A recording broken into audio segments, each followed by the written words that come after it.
Цифровая трансформация перестала быть вопросом будущего. Это не фантастика, не эксперимент, не технологии, платформы и решения. Спасибо. Следующий стенд представляет Кыргызская республика, докладывает директор ситуационного центра при администрации президента Азат Алибекович Ибраимов. Уважаемые главы государств, позвольте поприветствовать вас на стенде Кыргызской республики и приступить к презентации информационных систем на основе искусственного интеллекта, который мы отобрали для демонстрации на сегодняшнем экономическом форуме. Акцент сегодняшнего демонстрационного стенда мы решили сделать на фискальной части, а именно на доходной части бюджета. Поэтому мы привезли 4 цифровых решения, призванных улучшить фискальные показатели государства. Решение для таможенного органа.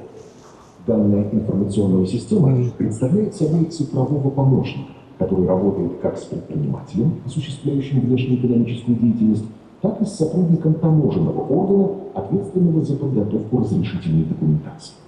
Система уже сегодня, обрабатывая заявку, проводит семантический анализ, самостоятельно сопоставляет описание товара с формулировками единого перечня товаров ЕЭ и национального контрольного смысла. Решение в сфере закупок.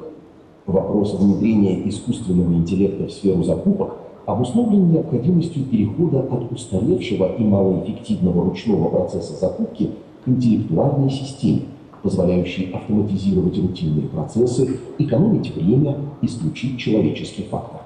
Следующее направление применения инновационных технологий – это сфера грузоперевозок. Данное цифровое решение на основе компьютерного зрения уже сегодня применяется на одном из железнодорожных переездов Кыргызской республики и позволяет нам автоматически считывать номера вагонов, формировать списки прибывающих и убывающих составов, вести подсчет вагонов в сцепке при любых климатических условиях в режиме 24/7, повышая точность и скорость учета подвижного состава, снижая риски человеческого фактора и полностью автоматизируя процесс обработки полученных данных.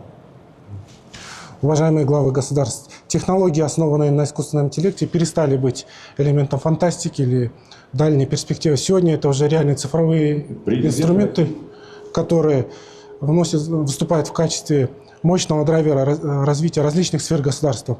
Уважаемые главы государств, мы бы хотели наглядно продемонстрировать работу еще одной информационной системы, которую мы разработали специально для налоговых органов Кыргызской республики. Информационная система AI-Кузет. Данная система представляет собой платформу углубленного аналитического налогового анализа данных из 17 государственных систем в целях выявления возможных рисков уклонения от уплаты налоговых платежей. На сегодняшний день система запущена в боевом режиме, она работает с реальными данными. Для наглядной демонстрации мы привезли реальный кейс, который был выявлен в ходе анализа системы.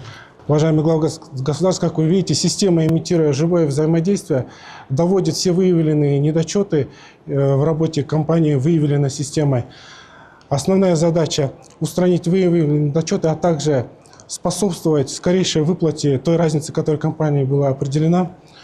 В завершении чата обязательно система предложит ответственному лицу юридической компании оплатить те суммы до начисления, которые были определены.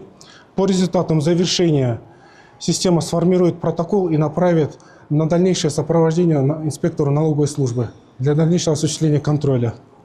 Общие показатели работы системы на сегодняшний день.